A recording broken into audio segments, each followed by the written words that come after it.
I was able to push them to give me my own dress. And World number one had to beg Nike for a single custom dress. Meanwhile, a 20-year-old Filipina ranked outside the top 30 was receiving custom Sampa hair ties. Vogue magazine features and being called by former top 20 professionals the single biggest draw in all of women's tennis. Eala is not supposed to be here yet. Not according to the rankings. Not according to the old rules, and Aryna Sabalenka just watched the entire business model of tennis shift beneath her feet. What happened next left the entire WTA speechless.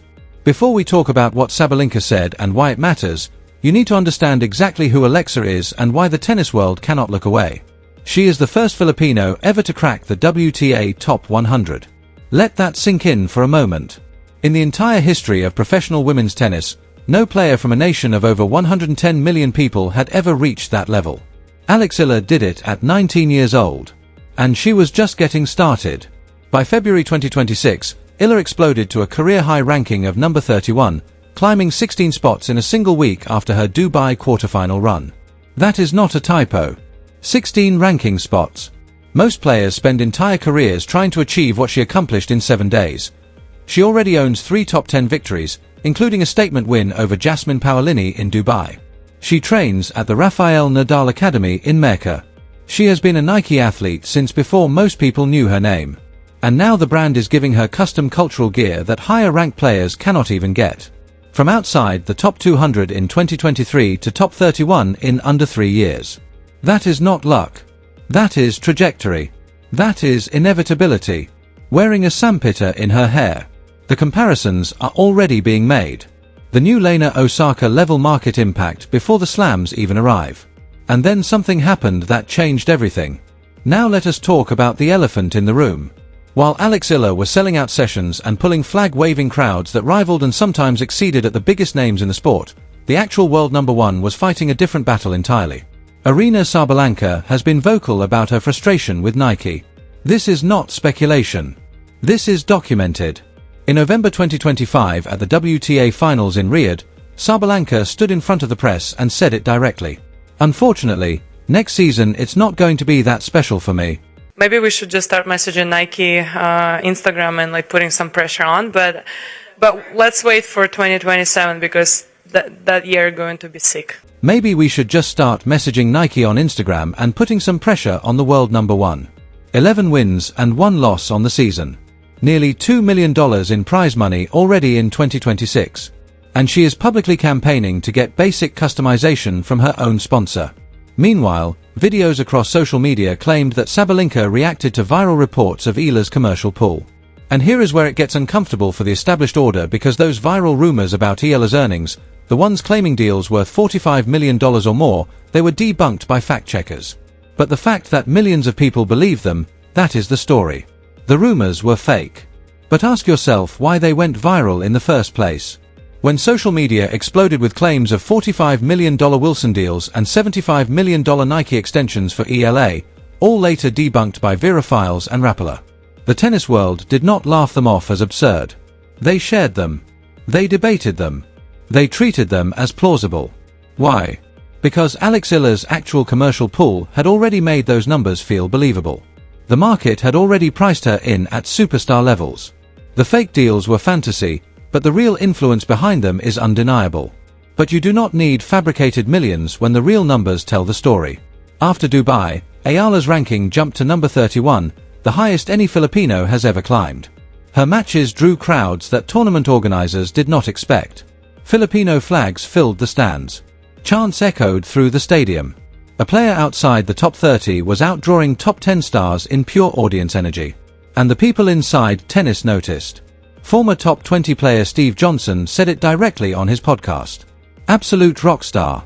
Is she bigger than Sabalenka? Is she bigger than Coco? Yes. That is not a fan on Twitter. That is a former professional who has played against the best in the world. And he is saying that a 20-year-old Filipina is the biggest draw in women's tennis. Period. Think about what that means. Imagine being Aryna Sabalenka, world number 1 reigning Australian Open finalist, dominant force on tour, and watching a player rank 30 spots below you command more attention, more commercial buzz, and more sponsor customization than you receive. The players see it, the fans feel it, and Nike, they have already acted on it. IA has appeared in Nike commercials alongside Carlos Alcaraz and Yannick S. She received custom sandpitter-themed accessories, a direct nod to her Filipino heritage. She was featured in Vogue. She is being positioned as the face of tennis's next era while higher-ranked players are still negotiating for basic custom kits. And here is the part that nobody is talking about. Sabalenka had to push her word for the US Open cutout dress that made headlines. She had to beg. Meanwhile, a player who has never won a WTA title is getting cultural custom gear delivered without asking. That is not a coincidence. That is a pattern. That is the tennis business recalibrating in real time. And then came the moment that confirmed everything.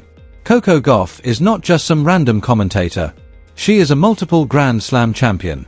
World number 4. One of the most marketable athletes on the planet.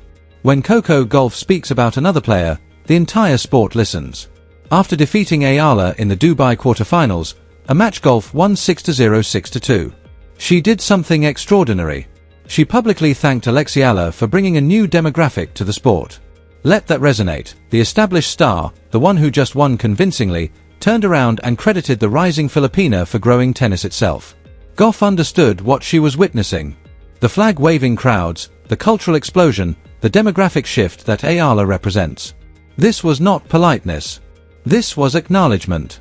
The old guard is watching the new era arrive and they are choosing to embrace it rather than fight it. But this story is bigger than Eala.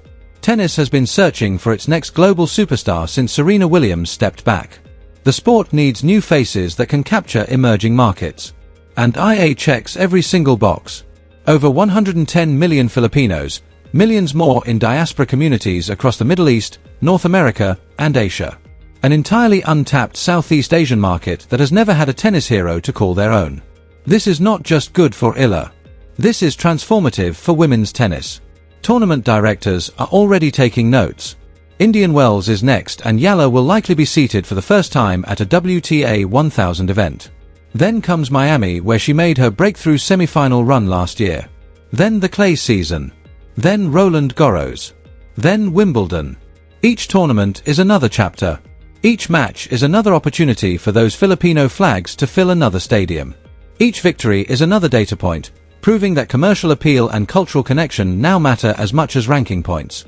Top 20 by the end of 2026 is not a dream anymore. It is a trajectory. None of this means Alexa is invincible. In that Dubai quarterfinal against Gauff, she lost 0-6-26. The gap was, in her own words, pretty prominent. She was outplayed by a more experienced champion on the biggest stage of her young career. But here is what she said afterward. That's not to say that I'm so far out of reach. I feel good about the whole week. The biggest takeaway is that I'm on the right path. She did not dwell. She did not make excuses. She acknowledged the gap, accepted the lesson, and immediately reframed it as fuel. That mental toughness, that ability to absorb a loss and walk straight into the next battle, separates champions from everyone else. A player outside the top 30, pulling bigger crowds than the world number 1. Custom Nike gear flowing to cultural ambassadors while established stars campaign publicly for basics. Steve Johnson declaring her the biggest draw in women's tennis. Coco Gauff thanking her for expanding the sport's reach. And debunked million-dollar rumors that went viral because the world already believed Eala was worth every penny. The belief her supporters always carried is being proven correct by events. The Filipino fans who showed up with flags before anyone else noticed, they were not early, the world was late. Eala is not just climbing the rankings. She is rewriting what matters in modern tennis. She's cultural connection and market power now challenge pure results. And even the world number 1 is feeling the shift. The girl from Manila is just warming up. Will Eala land the first $50 million deal before her first slam title? And how will the top players react? Drop your answer below. This is only chapter 1. Indian Wells is coming. Miami is coming. The slams are coming. Subscribe so you do not miss what happens next. Share this with every tennis fan you know.